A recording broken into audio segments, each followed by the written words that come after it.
불보살도 시대에 따라 유행이 있었다. 문수보살이 한 시대를 풍미했었다. 당나라 초에는 막 동아시아 불교계를 막 들었다 놨다 한번 했다. 그런데 어느 순간 사라지게 됐다. 어느 순간 사라지게 됐다. 미륵보살도 마찬가지입니다. 이 미륵보살도 우리가 삼국 통일하기 전에는 다 이게 미륵 중심이었었어요. 그러니까 백제에서도 가장 큰 절 미륵사. 미륵사. 대부분 다 미륵을 이렇게 자기가 표방하면서 혼란한 시대를 통일하고 미륵불이 계시는 이런 태평 시대로 만들어 보겠다. 미륵불이 어떻게 보면 불교의 메시아 사상이잖아요.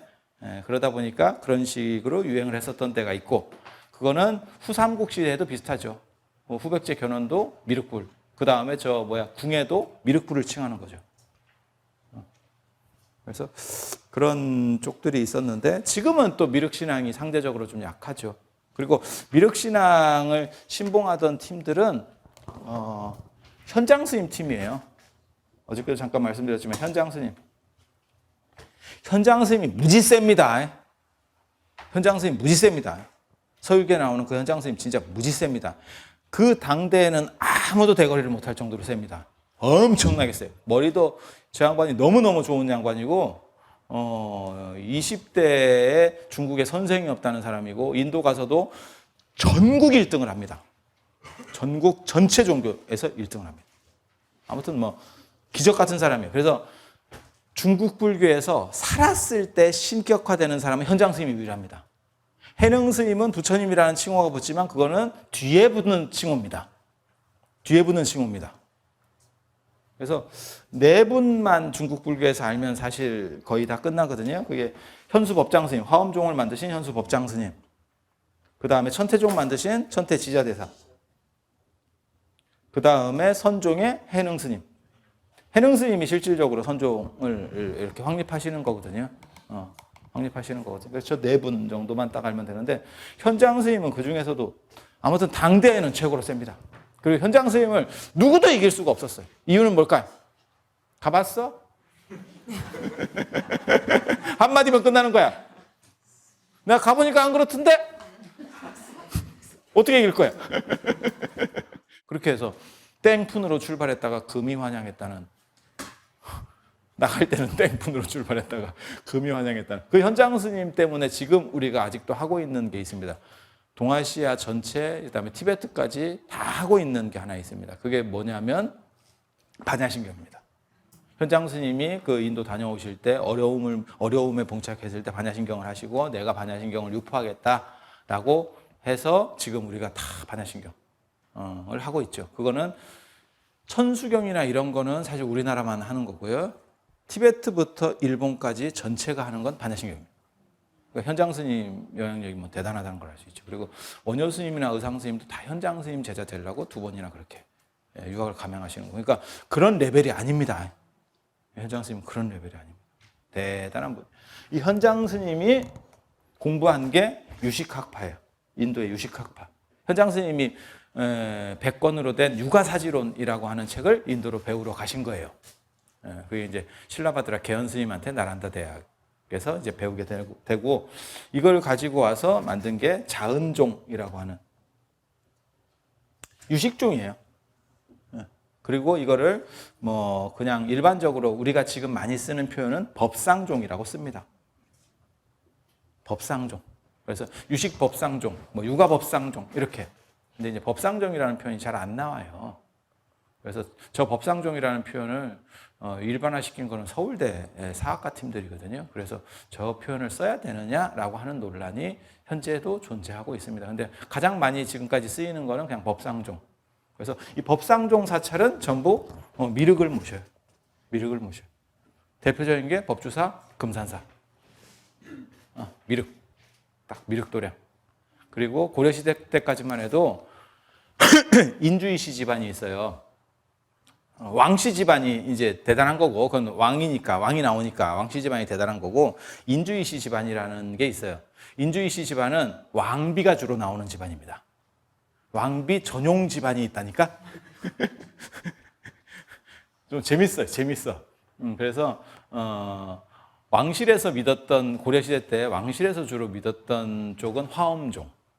그 다음에 이 왕비 집안 쪽에서 믿었던 게 법상종. 그렇게 해서 고려 말 조선 초까지도 선종, 천태종, 화엄종, 법상종 이게 다 최고 종파들입니다. 그런데 그게 이제 세종 때, 태종 때, 세종 때 막 통폐합되면서 싹 없어지게 된 거예요. 색깔들이 없어진 거예요. 그래서 미륵이 한때 유행하던 어떤 시절이 있었다. 그 다음에 233쪽 보시면 아미타 신앙이 유행하던 때도 있어요. 아미타 신앙이야 뭐 언제나 조금씩은 계속 힘을 쓰는 거고, 크게 유행했던 때는 언제냐면 삼국통일 끝나고 나서, 신라의 삼국통일 끝나고 나서, 삼국통일 끝나고 나면 억울하게 죽고 막 이런 사람들 많이 있잖아요. 전쟁이라고 하는 게 나쁜 짓 한 사람만 죽는 건 아니잖아요. 그죠? 뭐 한국전쟁 때 총알이 뭐 나쁜 놈한테만 뚫겠어요? 머리 내밀면 뚫리는 거죠. 그죠? 그러다 보니까 억울하게 돌아가신 분도 있고, 그분들 살아남은 유족들 입장에서는 이게 제를 지낸다는 게, 49제나 이런 천도제를 지낸다는 게 두 가지 의미가 있습니다. 그 돌아가신 분이 극락왕생을 하고, 아니면 뭐 생천을 해서 좋은 곳에 태어나시기를 바라는 마음도 한 가지 있고, 또 한 가지는 남은 유족들이 그러한 종교적인 행위를 통해서 그 돌아가신 분에게 내가 할 도리를 다했다라고 하는, 어떻게 보면 만족감이라고 하는 것도 존재합니다. 그 주자 시패운에 보면 그런 얘기 있잖아요. 부모사 후회라고, 부모님 돌아가시고 나면 다 후회하는 그런 감정들이 좀 생기거든요. 원래 친한 사람끼리는 서로 보통 때는 약간 이렇게 못하게 하다가 잘 안 해주죠. 그러니까 뭐 부모님이 집에 한번 와라 이러면 그거는 우선순위에서 밀리는 거예요. 지금 바빠서 나중에 이제 한번 가볼게요. 뭐 이렇게 되는 거죠. 이 세상에 바쁘다는 말은 사실은 용납되는 건 아닙니다. 단 너는 나에게 있어서 우선순위가 아니야, 그 뜻이지. 진짜 센 사람이 만나자고 해봐요. 다 취소하고 간다. 그렇지 않아요? 그런데 가족이나 이런 부모님들 같은 경우가 어떻게 보면 가장 고마운 분이기도 하지만 우선순위에서 계속 밀리는 분이기도 해요. 살다 보면. 그렇다 보니까 돌아가시고 나면 좀 더 끼게 되는 거죠. 사람이 이렇게 좀 죄스러운 것 같고, 그때 내가 조금만 더 양보해서 그렇게 해드렸으면 뭐 이런 생각들이 나오게 되죠. 그게 이제 죄를 지내는 심리 구조 중에 하나입니다. 심리 구조 중에 하나입니다. 그래서 그때 49제라도 지내고 하면 그런 부분들이, 그래도 내가 살아계실 때 효를 다하지는 못했지만 그래도 돌아가시고 난 뒤에 나는 그래도 성의껏 했어 라고 하는 자기만족도 존재하는 거예요. 자기만족 존재하는 거예요. 그래서 아미타 신앙이라고 하는 거는 삼국통일 끝나고 나서 막 혼란기 속에서 많은 사람들이 억울하게 죽고 힘들게 죽고 왜 죽은지도 모르게 죽고 이런 상황 뒤에 그들을 어떻게 해서든지 천도시켜줘야 되고, 살아남은 사람들 입장에서는 자기 스스로의 정신적 방어 기제를 만들어서 극복해야 될 필요성이 있으니까 아미타 신앙이 유행하게 되는 겁니다.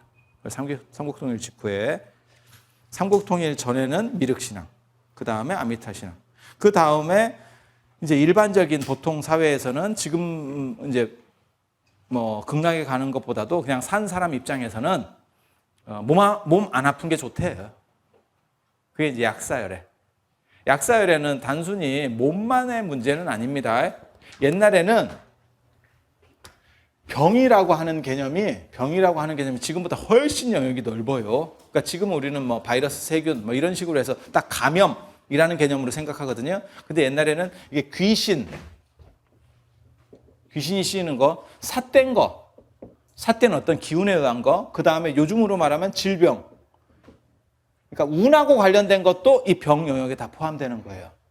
그래서 구술할 때도 생각을 해보세요. 구술할 때도 삿된 것도 물리치고, 질병도 물리치고, 귀신도 물리치고.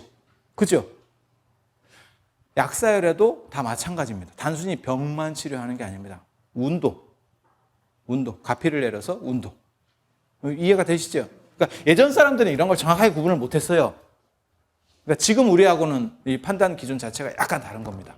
지장신앙이나 관음신앙은 뭐 지금도 계속 한국 불교를 대표하는, 그리고 이 관음신앙은 236쪽 보시면 우리나라는 삼면이 바다래서 관세음 보살이 계시는 데는 언제나 바닷가입니다. 관음성지는 전부 바닷가예요.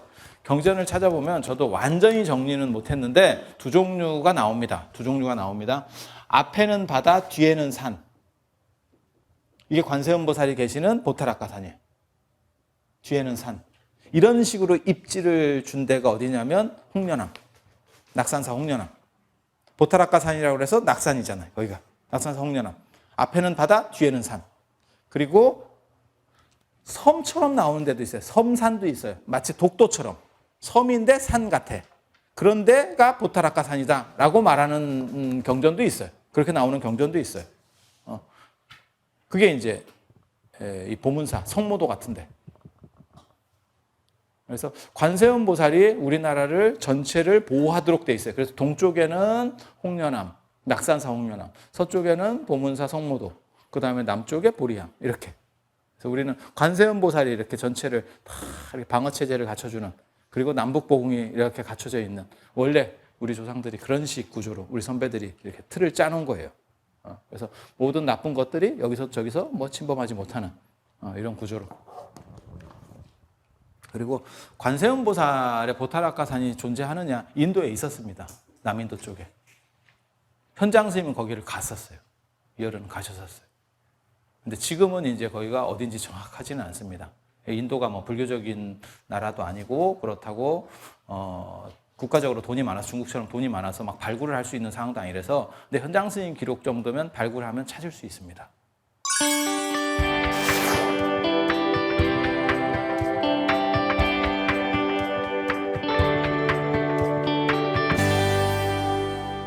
스님도 당신만의 구역이 있다. 이게 이제 사방불, 시간적인 것, 그 다음에 이제 공간적인 것, 뭐 사면석불, 뭐 이런 거 생각하시면 되죠. 그래서 동방의 아촉불, 안 그러면 동방의 약사열애, 그 다음에 남방의 보생불, 그 다음에 서방의 아미타불, 그 다음에 북방의 불공성취불, 뭐 이런 식으로 각 방위에 따라서 어떤 특징적인 부처님들이 더 계시고, 물론 많은 부처님들이 계시는 거예요. 동방에 뭐 약사열애 불만 계시는 게 아니고 여러 부처님들이 계시지만 그 중에 대표는 약사열애가 최고라더라. 많은 세계 속에 부처님은 깨달은 분이니까, 수행해서 깨달은 사람을 다 부처님이라고 하니까, 그런 얘기 들어보셨어요? 칼 세이건이 한 그 유명한 말이거든요. 이 우주 안에 생명체가 인간만 있다면, 이런 지적 생명체가 인간만 있다면 그건 우주를 낭비하는 거다. 그리고 지구랑 비슷한 걸, 그 칼 세이건은 벌써 죽은 사람입니다. 좀 삭은 사람입니다. 근데 이제 칼 세이건이라는 사람이 굉장히 유명한 게, 그 당시에 그런 천체 과학자인 동시에도 일반 대중적인 걸 한 분이에요. 그게 코스모스라고 하는 굉장히 유명한 동영상 그 방송이었었죠.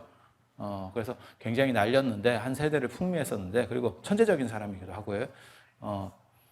그때만 하더라도 이 우주 안에 우리가 인류가 인간과 비슷한 조건, 그러니까 지구와 비슷한 조건을 찾은 것만 해도 2, 3천 개가 됩니다.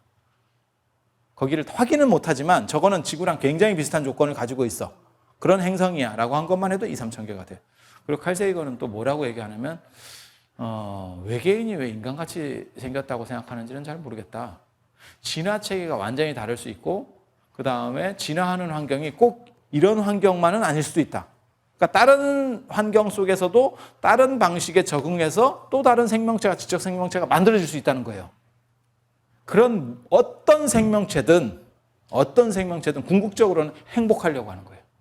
그리고 그 행복의 정점을 불교에서는 뭐라고 얘기하는 거냐면 깨달음이라고 얘기하는 거예요. 행복하려고 하는 거. 그래서 제가 예전에 4차 산업 가지고 논문 발표할 때도 그런 얘기 했거든요. 모든 직업이 다 어떻게 사라지고 뭐가 어떻게 될지는 몰라도 인간이 존재하는 한, 생명체로서 존재하는 한 행복에 대한 추구는 영원할 것이다. 그리고 행복을 추구한다면 불교는 계속해서 존재할 것이다. 단지 지금하고는 방식이 다를 수는 있다. 하지만 불교적 생각, 부처님이 생각하신 그런 행복에 대한 추구, 깨달음에 대한 추구는 영원할 것이다. 그렇게 얘기한 적이 있거든요. 근데 그렇게 생각해 보면 다른 우주 속에도 다른 생명체가 있고 그 중에서 깨달음을 얻은 사람들이 존재할 수 있다는 거고 그게 불교의 공간관입니다. 공간관. 그리고 그 중에 서쪽에서는 가장 대표적인 리더를 아미타불, 동쪽에서는 그런 쪽에 부처님 중에서 가장 잘 나가시는 분이 약사열애, 아니면 동방 아촉불, 이런 분들을 얘기하는 거예요. 그래서 이거를 동시간대에 존재하는 타방불이라고 합니다. 타방불. 다른 방위에 존재하는 여러 부처님들. 그 다음에 타시불이라고 해서 시간적으로 이 세계 안에도 석가모니 부처님이 계시지만 좀 더 위로 올라가면 가섭불이 있었고, 가섭불은 과거불이잖아요. 그러니까 시간대가 다른 거죠. 그 다음에 미래로 가면 미륵불이 되는 거고, 그 다음에 석가모니 부처님과 미륵불의 중간 상태에서 대통령 6호시잖아요. 지금 그때를 관장하는 건 누구죠? 지장보살. 지장보살. 그래서 무불시대의 보살 하면 지장보살. 부처님이 안 계실 때. 그래서 이렇게 보시면 214쪽에 보시면 3세불, 상계불 뭐 이렇게 해서 시간적으로, 공간적으로. 그래서 우리가 3000불 나오는 건 어떻게 나오느냐? 지금 241쪽 보시면 과거 장엄겁의 1000불, 현재 현겁의 1000불, 미래 성수겁의 1000불. 그래서 그게 성주괴공, 성주괴공, 성주괴공 하면서 1겁당 1000불씩 나오게 되는 거고요. 지금 과거 7불이라고 얘기할 때 비바시불, 시기불, 비사부불, 구류손불, 구나한모니불, 가섭불, 석가모니불, 이렇게 7불을 얘기할 때도 있지만 구나한모니불, 구류손불부터 얘기할 때도 있어요. 이 네 분을 얘기할 때도 있어요. 그 이유는 왜 그러냐면 여기까지는 과거 장엄겁 부처님이고 장엄겁의 1000번째 부처님, 그 다음에 구류손불이 현재 현겁의 1번 부처님, 석가모니 부처님은 현재 현겁의 4번째 부처님, 미륵불은 5번째 부처님, 이렇게 가는 거예요. 이렇게. 그리고 우리가 삼천대천세계라고 하는 표현도 많이 쓰잖아요. 그죠? 그게 어떤 뜻이냐면 일소세계, 일세계가 1000개 있는 거를 일소천세계, 그 다음에 일소천세계가 다시 1000개 있는 거를 일중천세계, 중천세계가 다시 1000개 있는 거를 이걸 그냥 대천세계라고도 하기도 하고 3번 천이 겹쳤다 그래서 삼천대천세계라고도 합니다. 한 세계는 범천이 다스리는 세계, 범천이 주관하는 세계. 이게 많이 나오는 얘기예요. 근데 개념이 뚜렷하지 않아서 그냥 한번 정리해 드리는 겁니다. 삼천대천세계 뭐 이런 얘기를 많이 쓰잖아요. 근데 그게 뭐예요? 라고 물어보면 글쎄, 이제 이렇게 되기 쉬운 부분들이거든요. 그래서 한 번만 봐두시면 아, 대충 이런 거구나. 그래서 인도 사람들은 이런 식으로 시간 개념, 공간 개념을 정했구나라는 거 아시면 되고요. 그래서 243쪽 보시면 시방불, 동서남북 사유상하에 부처님들이 가득하시다 라고 그런 얘기가 있는 거고, 244쪽 보시면 부처님은 온니인간계, 온니인간계. 그래서 아미타 부처님이 계시는 것도 극락세계도 사후세계가 아니고 인간세계, 수평세계입니다. 수평세계, 우리랑 같은 수평세계. 신도들이 물어보는 가장 많은 것 중에 하나가 뭐냐면 죽어서 극락 가냐고 자꾸 물어보는 거예요. 죽어서 가는 거 아니고 살아서, 능력자는 살아서 가고 능력이 없는 사람은 윤회 과정에서 그쪽으로 넘어가려고 하는 거고, 그리고 천당과 극락 개념을 자꾸 헷갈려서 물어봐요. 근데 우리는 천당을 얘기는 하지만 천당에 가는 걸 목적으로 안 하고 극락에 가는 걸 목적으로 하잖아요. 그죠? 그리고 극락은 부처님이 계시는 우리 현실 세계, 인간세계, 인간세계. 인간세계 중에서 잘 나가는 세계. 잘 나가는 세계. 천당보다 더 좋은 인간세계.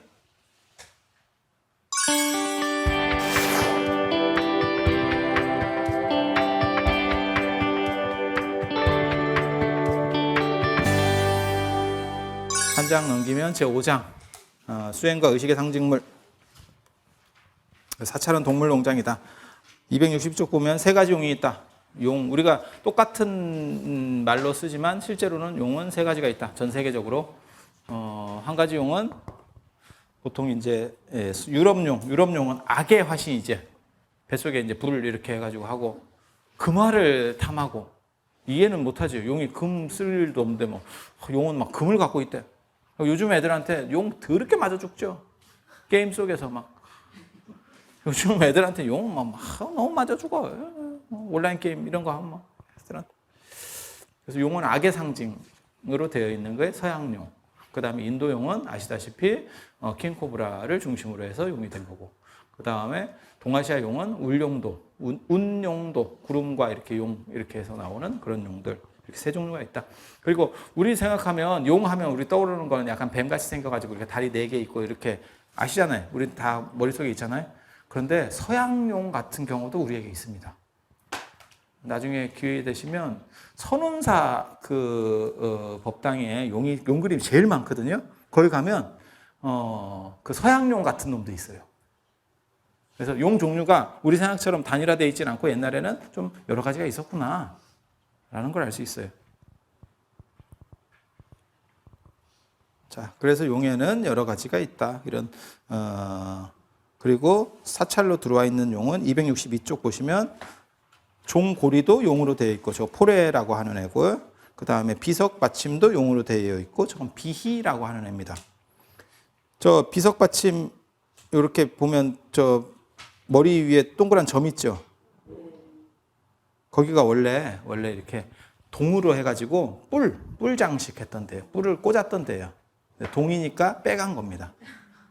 빼간 겁니다. 그 다음에 263쪽 보면 문고리 이거 초도라고 하는 이거 다 용입니다. 용입니다. 그래서 용이 여러 가지가 있어요. 그 다음에 저 향로 발에도 보면 용이 있는 거고. 그 용생구자라 해서 용 시리즈가 9마리가 있습니다. 9종류가 있습니다. 그리고 문고리는 이게 이제 초도로 보는 경우도 있고, 저건 이제 도철로 보는 경우도 있고, 문장식은 이게 도철이라고 하는 애도 있거든요. 도철이라고 하는 애도 있어요. 문장식은 유럽이나 이런 데서는 전부 다 메두사를 장식으로 씁니다. 메두사 이렇게 뱀 머리로 이렇게 돼 있어가지고 딱 보기만 하면 돌로 된다는. 그래서 모든 삿된 것들은 들어오지 못한다는 게 메두사. 그 다음에 동남아시아나 이런 데 가면 다 금시족, 가루라로 되어 있죠. 그래서 이게 매 눈으로 싹 보면서 나쁜 것들을 다 막는다. 문으로 모든 재앙이 들어온다라고 생각하기 때문에 그래요. 모든 안 좋은 것들은 문으로 들어온다고 생각하기 때문에. 도철이라고 하는 거는 은나라 때 뭐 이런 쪽에서 나오는 이야기인데 그냥 전설적인 얘기예요. 중국의 전설적인 얘기예요. 얘가 뭐든지 먹는데 그냥 먹는 걸 너무너무 좋아한대. 그래가지고 막 다 먹는다는 거예요. 그래서 나중에는 먹을 게 없으니까 뭘 먹었냐면 지 몸을 먹어요. 이렇게 다 먹어. 그리고 여기만 나갔대. 여기만 다 먹고. 그래서 나쁜 거든 뭐든 막 오기만 하면 먹는데. 그래서 문에 얼굴만 이렇게 딱 해갖고 장식을 해놓으면 딴 놈들이 먹힐까봐 오지를 못한대. 그 다음에 264쪽, 265쪽 보시면 동아시아 전통에서는 사자도 암수사자를 쓴다. 그래서 보통 이렇게 사자 2마리 중국에 가서 있는 거 보면 265쪽 위에 그림 보세요. 왼쪽에 있는 사자는 공을 가지고 노는 모습을 표현해 놓고 공 가지고 있고, 그 다음에 오른쪽에 우리가 볼 때 오른쪽에 있는 사자는 새끼하고 이렇게 새끼 배 이렇게 만져주는 이렇게 노는 모습으로. 그래서 암놈, 순놈 이렇게 언제나 나옵니다. 그래서 남좌여우라고 하는 개념 기본적으로 이해하셔야 되고요. 남좌여우 들어보셨죠? 남자는 좌측, 여자는 우측. 중심은 어느 방위를 중심으로 놓는 거냐면 메인은 남쪽을 중심으로, 지금 이쪽이 남쪽이라고 가정하면 남쪽 하면 좌우 이렇게 되는 거죠. 좌우. 그래서 우리 방위로만 보면 남쪽을 가진 사람이, 남쪽을 잡은 사람이 1위, 그 다음에 동쪽 방위가 2위입니다. 넘버 2. 그래서 만약에 지장보살을 모신다 그러면 지장보살을 남쪽으로 모시고, 지장보살 남쪽 방향으로 모시고, 그 다음에 좌측에 제1전의 진광대왕인가? 그 다음에 제2전의 초광대왕 3, 4, 5 이렇게 갑니다. 숫자가 홀짝 번 걸 때도 49제 우리가 지내거나 할 때, 천도제 지낼 때 번 걸 때도 홀짝 이렇게 가는 겁니다. 원래는 원래는 저런 걸 보고 소목법이라고 하는 거예요. 홀짝 홀짝 홀짝 이렇게 1, 2, 3, 4, 5, 6, 7, 8, 90 이렇게 가는 건 아니고 우리나라는 그런 걸 잘 안 따지는데 중국만 같아도 이 자리 배석. 그래서 스님들도 이렇게 방석이라든지 뭐 이렇게 순서를 정하잖아요. 근데 중국 같은 경우는 순서를 일률적으로 정하는 게 아니고 이런 식으로 좌우로 정합니다. 그래서 누가 메인 자리에 앉느냐, 그 메인의 왼쪽이 넘버 2, 넘버 3, 넘버 4 이렇게. 그리고 주인석은 무조건 좌측입니다. 주인석. 그러니까 주인하고 관계된 쪽은 무조건 좌측. 그다음에 객들은 우측. 이쪽을 사찰에서는 뭐라고 얘기하냐면 청산. 이쪽은 백운. 청산벽. 그러니까 예전에는 그런 개념이 투철했던 거예요. 지금은 그 개념이 거의 없습니다. 그냥 벽에 써 있기는 하지만 실제로 그렇게 실행은 안 하죠. 우리가. 청산, 백운. 청산이라고 하는 건 움직이지 않는다. 백운은 왔다 갔다 한다. 객. 우리도 있잖아요. 그냥 사찰에 있는 스님하고 운수납자하고 원래. 그리고 중국 도교에서도 마찬가지예요. 도사라고 표현할 때는 그거는 도관에 사는, 그러니까 정주에서 사는 스님들이고, 도사고, 도인이라고 할 때는 그 운수납자입니다. 떠돌입니다. 떠돌입니다. 아까 천산백우 나오니까 삼함에 대해서 막 이견이 분분해가지고 혹시 이렇게 한 해석이 있습니까? 삼함이라고 하는 건 입 다물고, 그게 그 중국 문화입니다. 그게 공자 가어에 나오는, 아니 그게 불교에서 나오는 얘기가 아니고 공자 가어에 그런 얘기가 있어요. 그래서 그런 부분들이 불교로 나중에 차용된 겁니다. 그래서 공자가 어디 사당을 가니까 입을 3번 꼬매놓은 상이 있더래. 그게 이제 입조심하라는 거예요. 입조심. 그걸 보고 감탄했다라는 얘기가 나중에 불교 쪽으로 들어와서 이제 언제나 가장 문제가 이게 사람 말로 문제가 되는 거고, 대중살이에서도 마찬가지잖아요. 우리가 무슨 이렇게 치고받고 싸우고 이런 거는 없잖아요. 지금 이제 말로 서로 이렇게 저렇게 하느냐. 그래서 더 이제 말 조심하라 그래서 삼함 3번 입을 이렇게 꼬매는 거예요. 근데 공자 때도 그러고 보면 그 말 때문에 문제가 많았는가 봐.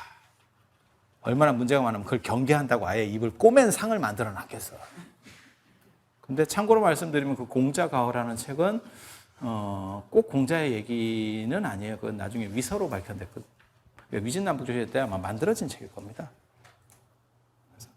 그런 것들이 있습니다. 사실 사찰에 대한 그런 얘기 해도 되게 재밌는데 우리가 실생활에서 쓰는 이야기들 하지만 익숙하지만 약간 잘 모르는 것들. 방금도 얘기했잖아요. 주인석이 좌측이고 객석은 우측이기 때문에 그래서 신중들은 부처님이 언제나 좌측에 모셔지는 거예요. 신중탱화는 부처님을 모시면 신중은 좌측이잖아요. 이쪽에 신중탱화가 있잖아요. 그죠? 이쪽에 보통 감로탱화가 있고. 그런데 어떤 절들은 이 신중탱화가 이쪽으로 가는 경우도 있어요. 우리가 바꿔온 것도 아니고 옛날부터 그랬는데요. 이유는 신중탱화보다 우선권을 가지는 탱화가 있어요. 그 탱화가 걸릴 때에는 신중탱화가 우측으로 움직이도록 되어 있어요. 법칙상. 그게 뭐냐면 삼장보살도라고 하는 겁니다. 천장보살, 지지보살, 지장보살. 이게 원래 수륙제 같은 거 지낼 때 쓰는 그 탱화는 여기에 걸리고 이 경우에 신중도는 이쪽으로 옮겨집니다. 그런데 나중에 박물관 같은 게 본사에서 만들어지면서 성보박물관이 만들어지면서 삼장보살도가 우리나라에만 있는 탱화입니다. 중국이나 일본에도 없어요. 그래서 이런 이 삼장보살도가 귀하게 취급을 받습니다. 그래서 이 보살도를 이쪽으로 빼서 박물관으로 옮긴 거예요. 그러면 신중도만 뜬금없이 이쪽에 가 있는 거예요. 이해가 됩니까? 그러니까 원래 옛날 우리 선배들은 문제가 있다라고 생각을 한 게 아니고 원래 법식대로 해놓은 거예요. 근데 우리가 그 중에 하나를 빼버리니까 이게 아구가 안 맞는 거예요. 그리고 그 절에 주지 스님이 오셔가지고 저런 내용을 모르고 그냥 그렇게 살고 있으면 자꾸 자기 상자가 밖으로 돌고 그 다음에 다른 사람들이 와가지고 자꾸 큰 소리를 치는데 자꾸 밀려. 그거 굉장히 재밌습니다. 그래서 제가 저런 거 딱 보면 이 절은 본방 대중이 살기 어렵겠다. 그 다음에 이렇게 계곡이나 이런 걸 딱 털을 보면 이 절은 계속 신도들이 시끄럽겠다. 이런 얘기들을 합니다. 그러면 이제 스님들 중에서는 그럼 어떻게 했으면 좋겠느냐 이러면 거기다가 성물을 하나 만들어라. 또 보기법이라는 게 있어요. 방어해내고 이런 것들이 있습니다.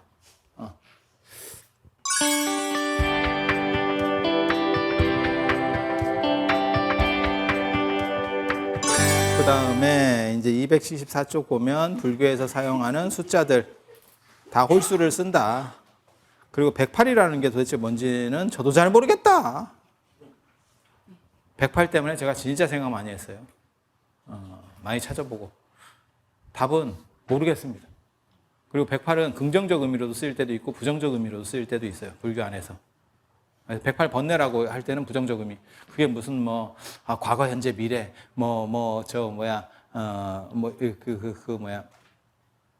12처 곱하기 이런 거 있잖아요. 그런 거 다 구랍니다. 다 구랍니다. 다 족보도 없는 얘기들이고 왜 108인지는 정확하게 모르겠습니다. 근데 탑돌이 할 때도 108번을 도세 이런 얘기가 있거든요. 그래서 긍정적으로 쓰일 때도 있고 부정적으로 쓰일 때도 있어요. 그래서 제가 어저께 그런 말씀 드렸었잖아요. 스님들 전화번호 중에 제일 많은 게 108인데 그러니까 팔자가 잘 안 핀다. 그래서 번호를 그럼 뭐 하면 좋을까요? 이러길래 누가 물어보더라고요. 그럼 108 바꾸면 뭐 할까요? 그래서 48로 바꾸라고. 0408로 바꾸라고. 이렇게. 그게 더 불교적이지. 왜 108이 더 불교적이에요? 그리고 그 48이 되는 이유는 277쪽 보시면 인도는 부처님 당시에 사진법을 썼었어요. 그래서 모든 부처님 관련된 숫자들은 4로 나옵니다. 그래서 부처님은 4월 8일에 태어나시고 16대국을 다니시고 30 이상 80종호 다 4배수입니다. 48에 32, 80종호 4 곱하기 20. 그죠? 그렇게 해서 전부 다 4배수예요. 4배수. 그리고 4, 4, 16에서 4 곱하기 4가 16이잖아요. 이거는 완전하다는 의미를 가져요. 그러니까 16대국이 실제로 부처님 당시에 16개 나라가 없었습니다. 그런데도 충분히 많은 나라. 그래서 부처님께서는 84,000 법장을 설하시고 그 다음에 돌아가셔서는 8개 탑이 만들어지고 그게 다시 나중에 아쇼카 왕에서 84,000 탑이 만들어지고 그 다음에 부처님께서는 치아가 40개고 그 다음에 키가 1장 6척이고 다 4배수로 사성제 8정도 12연기 다 4배수고 그렇게 이제 그래서 십진법이 쓰인 거는 기원 전후입니다. 기원 전후입니다. 그전에는 십진법을 쓰지 않았습니다. 그래서 인도에서 원래 쓰던 건 사진법. 우리가 원래 쓰던 진법은 동아시아가 아니고 우리나라에서 원래 쓰던 진법은 삼진법입니다. 그래서 한국 사람들이 제일 좋아하는 숫자는 3입니다. 삼세판 이런 거 할 때 계속 쓰죠. 당군 신화에 보면 삼위태백, 환인, 환웅, 당군, 그 다음에 천부인 3가지를 가지고 나오고 360가지 일을 주관하고 풍백우사, 운사를 대동하고 다 3숫자로 나옵니다. 다 3숫자로 나옵니다. 그리고 서북인도와 관련해서는 칠진법 문화가 나옵니다. 칠진법 문화. 칠진법. 이 동네가 칠진법. 그래서 극락계통의 경전들, 아미타경, 무량수경, 관무량수경 보면 전부 칠자가 나옵니다. 7일 동안 연불하고, 그 다음에 7다라수, 7보지, 7공덕수, 이래가지고 다 칠자로 나옵니다. 그리고 여기서 아까 4 곱하기 4면 이게 완전한 의미라고 얘기했잖아요. 사진법 체계에서는. 칠진법 체계에서는 7 곱하기 7이 완전한 숫자입니다. 그래서 49가 여기서 나오는 겁니다. 그래서 49제라고 할 때는 그 중음기간, 죽은 뒤에 49일 지나면 다시 완전해져서 또 다른 새롭게 시작을 한다라는 의미가 되는 거고. 그 다음에 280쪽 보면 가장 미스터리한 숫자는 108이다. 도저히 모르겠다.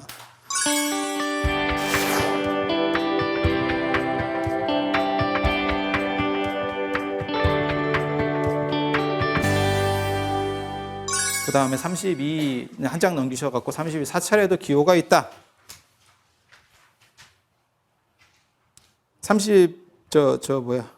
283쪽에 나오는 이게 우리 불교 마크잖아요. 지금 조계종. 삼보륜 이렇게 해갖고. 속칭, 단축. 이렇게. 이거는 이제 원의삼점이라고 하는 거고요. 원래 전통적으로 있었던 건데 그거랑 약간 디자인이 다릅니다. 지금 보시면 왼쪽에 있는 사진 보시면 사찰에서 보통 옛날에 쓸 때는 이렇게 테두리가 두껍지 않아요. 원의삼점이라고 하는 거는 뭐냐면 이게 한자입니다. 이게 한자예요. 이게 이런 한자가 있다니까. 우리가 1만 만자를 쓰잖아요. 1만 만자를. 근데 이거하고 같은 글자로 이렇게도 이게 만자잖아요. 그죠? 만덕길상 해가지고 요거랑 같은 글자로도 한다. 뭐 이렇게 해서 측천모의 시대 때 요 글자가 만들어지거든요. 근데 이것도 글자입니다. 이거랑 같은 글자가 이자예요. 이자. 그래서 원 안에 이가 있다 그래서 원이. 그 다음에 3점으로 되어 있다 그래서 원이 3점이라고 합니다. 이거는 뭘 의미하는 거냐면 원래는 법신, 반야, 해탈. 네, 법신, 반야, 해탈. 이렇게. 그리고 조계종에서는 보통 삼보류 내서 불법승 삼보가 계속 굴러간다. 계속 굴러간다. 그렇게 굴리려다 보니까 바퀴살이 좀 두꺼운가?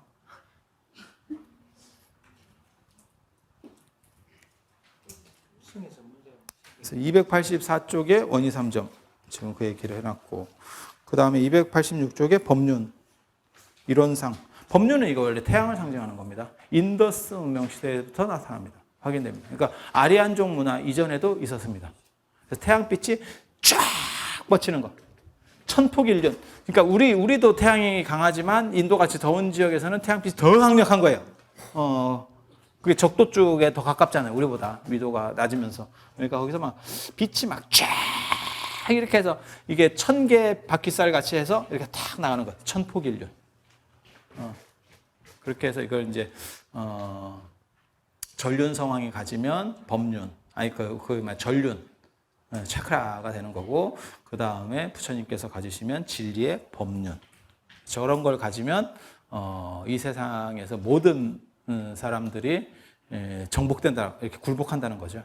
그래서 부처님께서 초전법륜, 법바퀴를 굴렸다가 아니고 저게 부메랑 같이 이렇게 하늘에 자전하는 겁니다. 법바퀴를 던졌다 이렇게 생각해야 돼요. 이렇게 뭐 굴렁쇠 굴리듯이 이렇게 굴렸다 이런 말입니다. 이렇게 탁. 그래서 나중에는 그 법륜이 어디 있느냐라고 할 때 부처님 발바닥에 있다. 부처님 발바닥에 그래서 도장 부처님께 맨발로 걸어가시면 이게 도장이 찍혔다. 뭐 이런 얘기도 있고 초이경전에 나오는 얘기입니다. 그리고 나중에 불상 만들 때 보면 마투라 불상이나 이런 데서는 손바닥에 부처님 법륜상이 들어가 있는 경우도 있습니다. 그리고 그 1000개를 다 우리가 표현할 수는 없으니까 287쪽에 저렇게 이제 8개 정도로다가 표현을 하죠. 이게 이제 보통 불교 대학 마크로 이런 거 많이 쓰거든요. 그죠? 그 다음에 만자, 290쪽 만자는, 아리안족의 상징이라는 거, 그러니까 법륜은 인더스 문명의 상징 중에 하나고, 만자는 아리안족의 상징입니다. 그러니까 문화 배경이 완전히 다릅니다. 그리고 상식적으로 한 가지 알아두실 거는 우리가 쓰는 만자가 잘못된 만자고 히틀러가 쓰는 만자가 진짜 만자입니다. 우리 거를 좌만이라고 하고 히틀러 걸 우만이라고 합니다. 인도 사람 지금도 만자를 씁니다. 우만. 걔네는 오른쪽 중심이니까 우만을 쓰는 거고 우리는 어저께 그런 얘기 했잖아요. 우리 좌우보청 이런 거 할 때 좌측을 높인다. 그러니까 우리는 반대로 뒤집어 버리는 거예요. 그래서 우리는 좌측 중심으로 해서 좌만을 쓰고 인도에서부터 유럽까지는 우만을 씁니다. 그리고 그걸 아셔야 돼요. 기독교의 상징으로 십자가가 대두되는 이유 중에 하나가 원래 걔네 물고기 썼었거든요. 물고기. 오병이어의 기적 뭐 이렇게 하고 아니 대롱대롱 매달린 걸 상징으로 쓰는 건 되게 웃기잖아요. 우리가 연꽃을 상징이라고 얘기해놓고 끝까지 먹는 거하고 사형틀에서 죽은 걸 상징으로 쓰는 거하고는 진짜 웃기는 겁니다. 둘 다. 죽은 걸 기념해서 그걸 써? 그건 좀 불길하잖아요. 너무 무섭고. 그런데 십자가가 상징으로 저렇게 쓰이게 되는 이유 중에 하나가 뭐냐면 그 전에 만자가 있어서 그래요. 만자가 지금은 우리는 다 꺾어야만 만자 아닙니까? 라고 하는데 정십자가도 만자입니다. 같은 겁니다. 이 방향 바뀌어도 마찬가지입니다. 그래서 이런 문화, 아리안의 문화에 조금 리모델링 했다라고 하는 얘기도 있습니다.